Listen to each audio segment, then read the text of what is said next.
Assalamualaikum warahmatullahi wabarakatuh. Sahabat pendengar dimanapun berada, semoga Allah memberikan kepada kita semua kesehatan, memberikan kepada kita semua keberkahan. Alhamdulillah, pada kesempatan ini akan memberikan penjelasan tentang risalah dan cerita bagaimana sejarah ada tentang risalah-risalah kenabian. Semoga Allah Subhanahu wa taala membuka kita pintu taufik dan hidayah. Dan semoga apa yang kita usahakan Allah memberikan kemudahan. Bagi kita yang bergelimangan harta, mudah-mudahan Allah memberikan keselamatan dunia dan akhirat dalam hartanya. Bagi kita yang sedang sulit, mudah-mudahan Allah meningkatkan dan memberikan harta yang melimpah bagi kita semua. Dan yang paling utama adalah ilmu, iman dan takwa kita kepada Allah Subhanahu wa taala. Sahabat yang dirahmati Allah Subhanahu wa taala, semoga bagi yang mendapat masalah atau yang sedang dalam permasalahan, Allah bukakan dan Allah mudahkan dalam menyelesaikan masalah tersebut.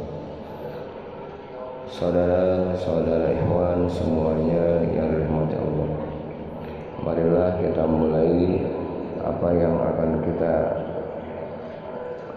bahas tentang risalah. Bismillahirrahmanirrahim. Alhamdulillahirabbil alamin wa ba'du. Yang pertama yaitu risalah kenabian Nabi Adam alaihissalam. Sebelum Nabi Adam diciptakan, Allah menciptakan alam semesta, langit, bumi dan segala isinya, gunung, laut, tumbuhan, hewan, binatang dan matahari sebagai sumber panas dan bulan sebagai penerang malam. Langit dan bumi oleh Allah diciptakan dalam waktu 6 hari atau 6 masa. Sedangkan 1 hari atau 1 masa di sisi Allah sama dengan 1000 tahun menurut perhitungan manusia. Allah Subhanahu wa taala yang Maha Kuasa apabila menghendaki sesuatu cukup berfirman, kun, jadilah, maka jadilah apa yang diinginkan. Demikianlah kejadian hanya dalam beberapa hari saja.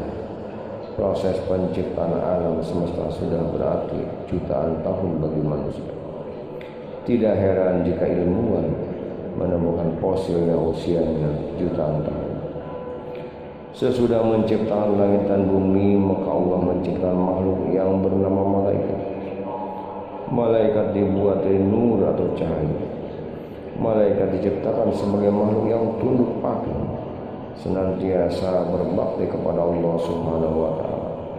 Sama sekali tidak pernah durhaka kepada-Nya.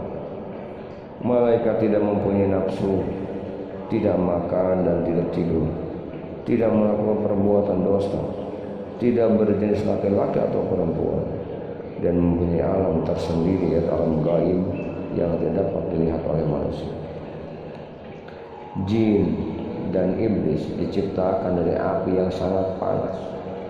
Ia mempunyai jenis kelamin laki-laki dan perempuan. Jin ada yang patuh dan ada yang ingkar kepada perintah Allah.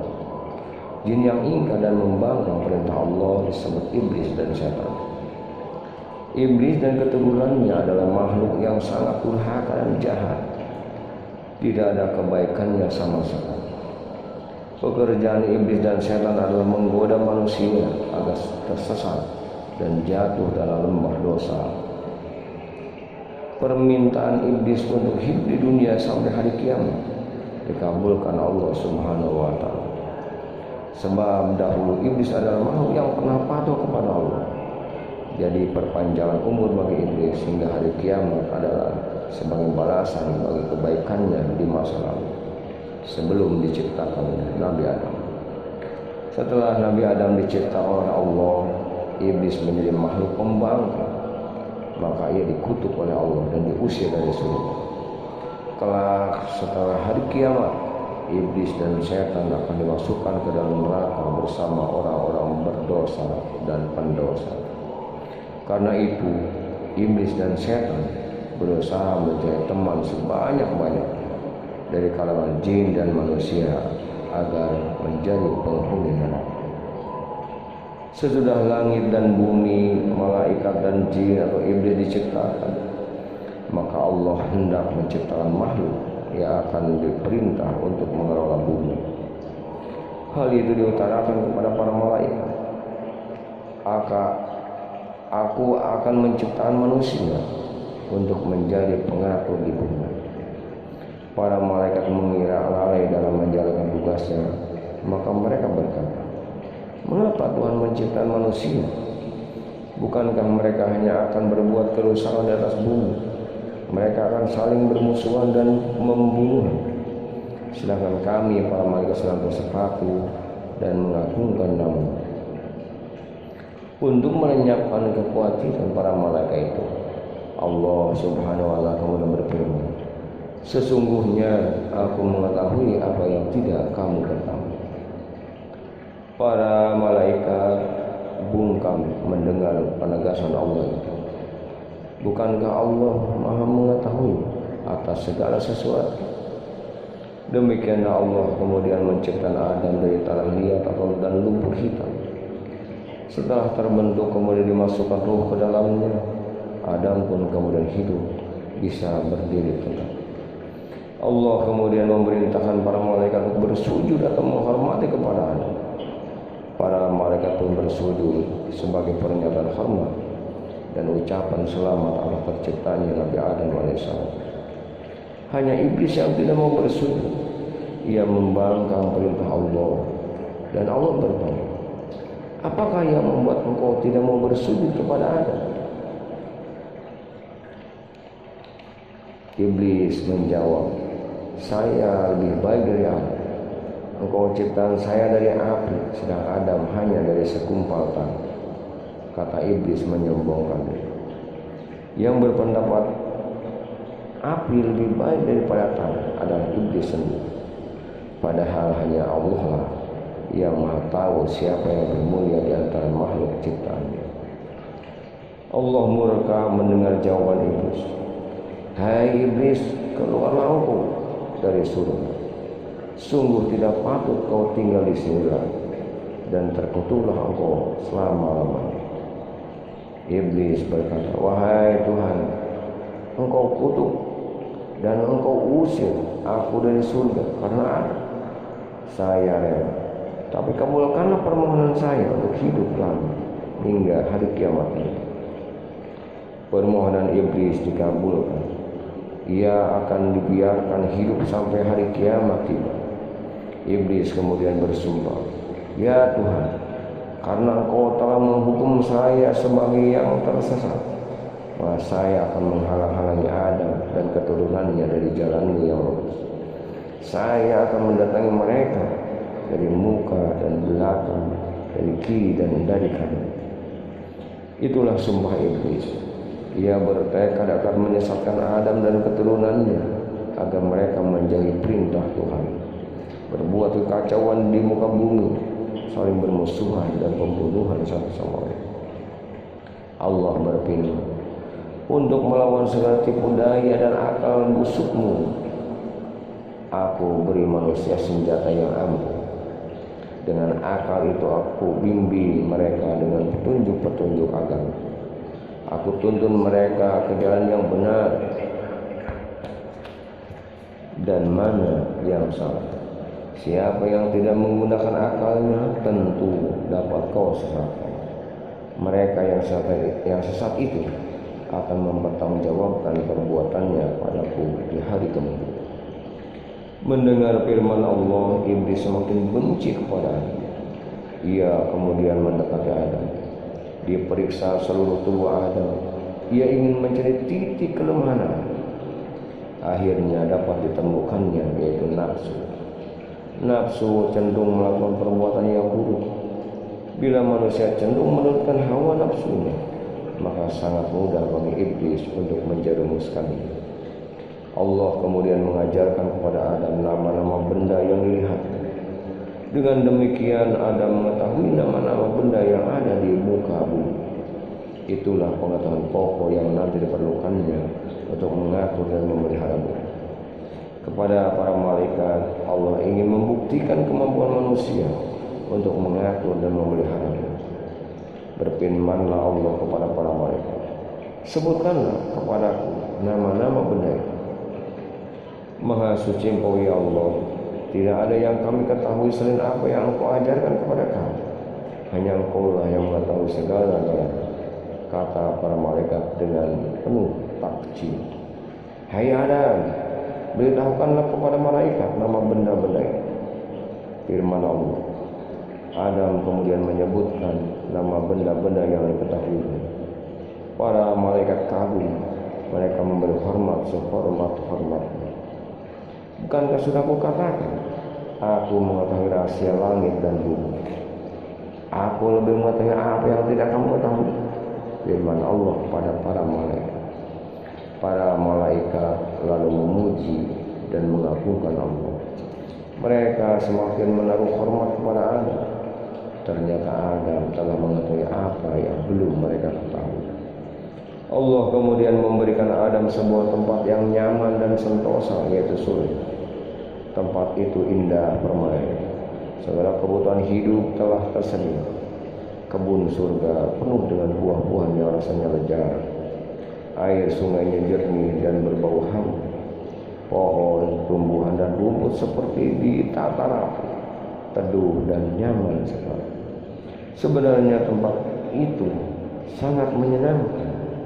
Adam berkeliling menjelajahi kebun-kebun dan taman-taman, tapi ia merasa kesepian karena tidak mempunyai kawan. Wallahu a'lam bishawab. Adam merasa kesepian karena tak mempunyai teman atau pasangan. Padahal ia melihat semua binatang yang ada di surga itu hidup berpasang-pasangan.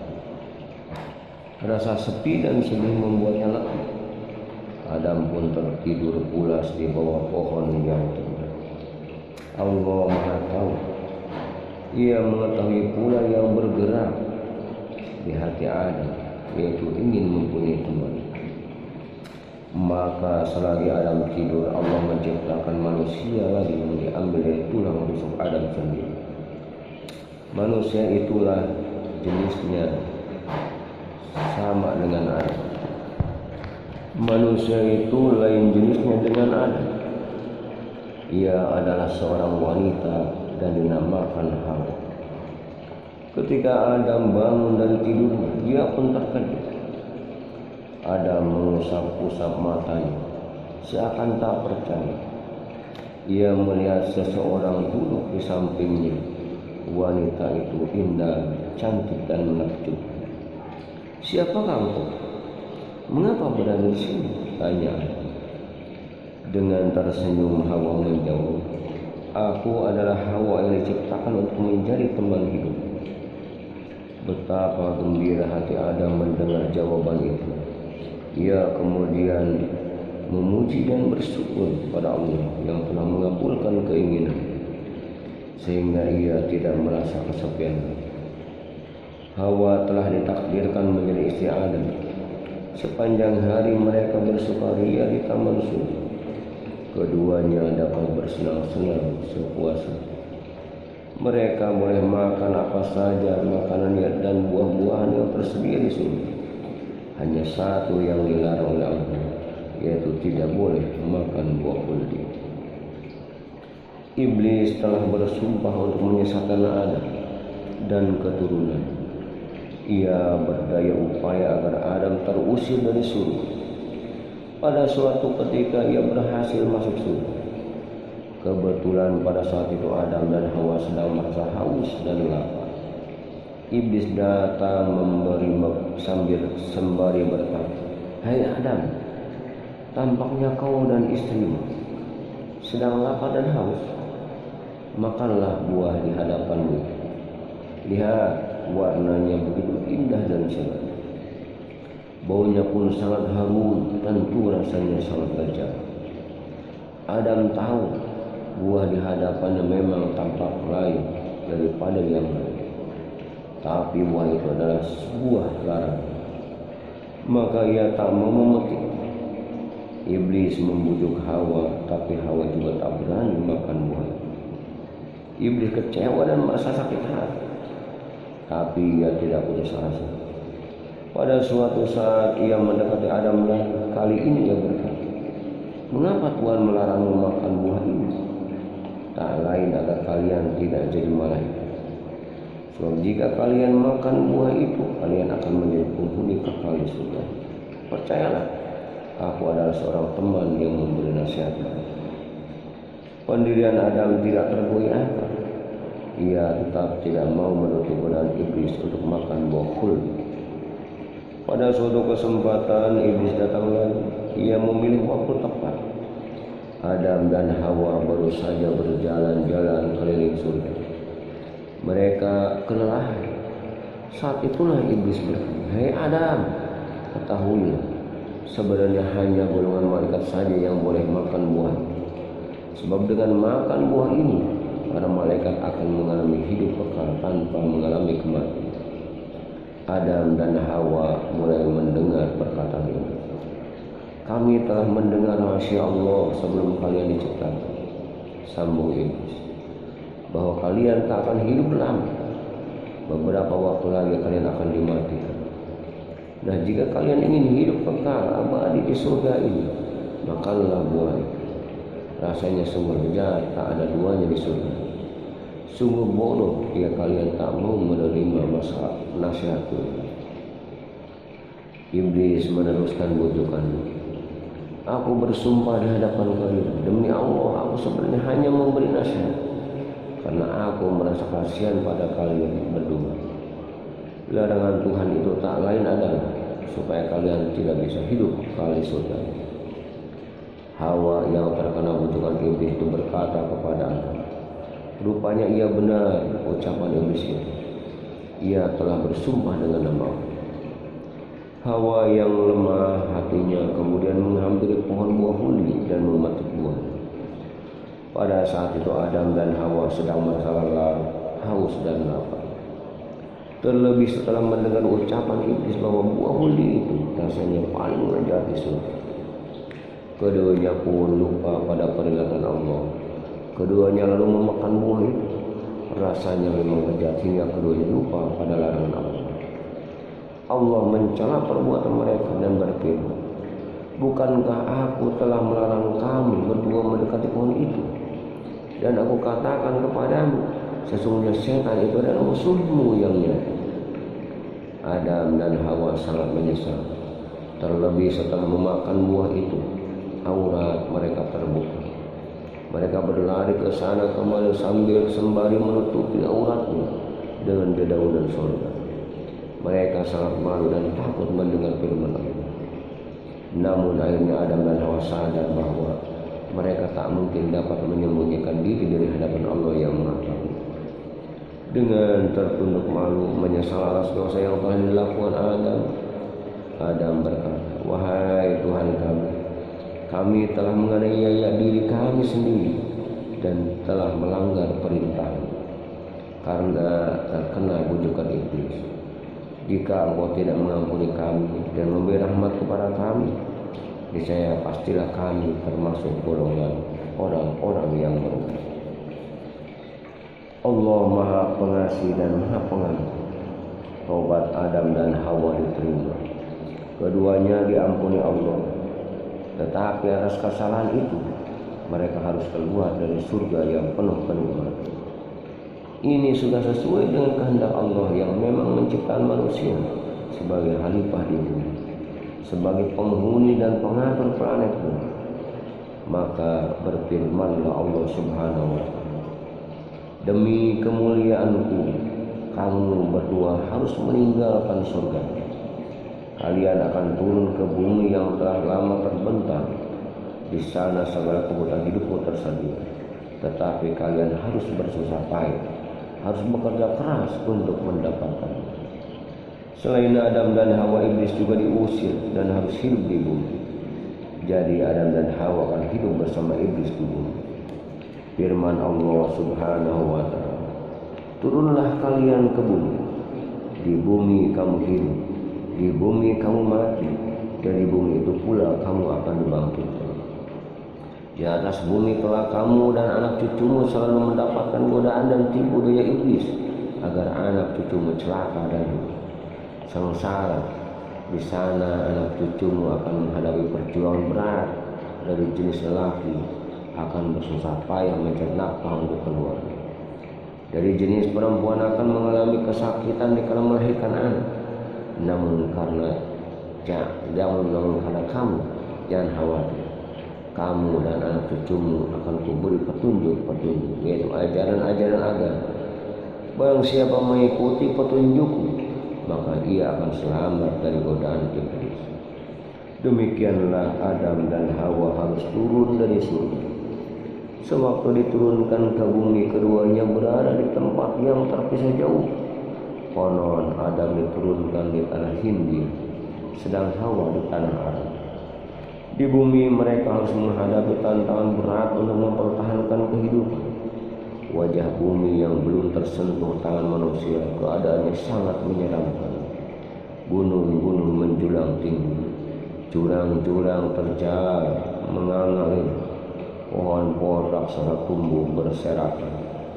Binatang-binatang buas baik yang besar maupun yang kecil berkeliaran di mana-mana untuk melindungi tubuhnya dari bahaya dingin dan sangat serangan. Adam dan Hawa memakai kulit binatang sebagai pakaian. Selama bertahun-tahun keduanya saling mencari dan berkelana dari satu tempat ke tempat lain. Perjalanan yang tempuh sangat sukar dan penuh bahaya. Derita dan sengsara benar-benar mereka rasakan. Akhirnya mereka bertemu di padang Arafah. Setelah saling mencari selama 40 tahun, betapa terharunya Adam melihat keadaan istrinya yang telah kepayahan. Sengsara menapak jalan yang sulit dan kejam. Mereka berpelukan, menangis penuh haru. Kini mulailah babak baru bagi kehidupan cikal bakal anak manusia. Adam dan Hawa tinggal di sebuah gua yang besar dan lebar.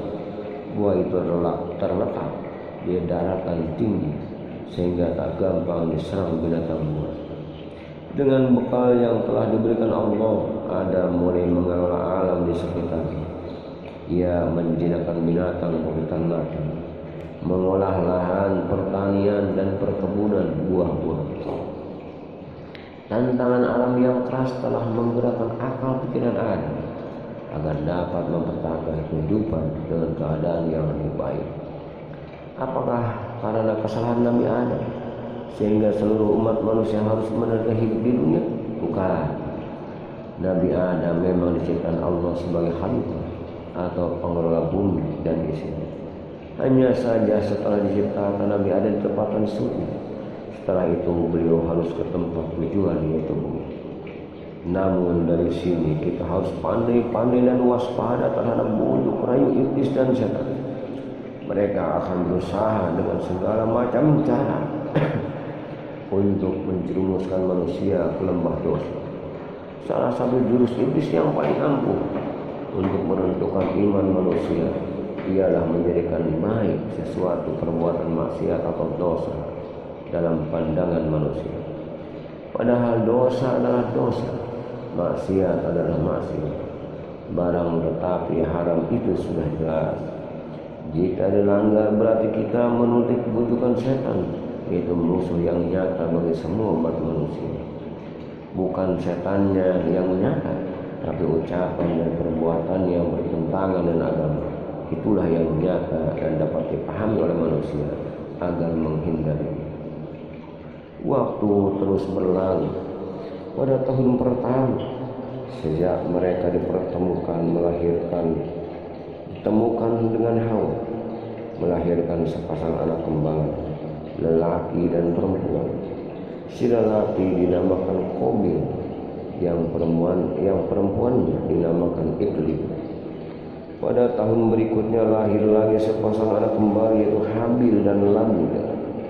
Nabi Adam dan Hawa berharap dari keempat anak pertamanya ini akan menurunkan anak cucu yang berkembang biak mengisi bumi Allah.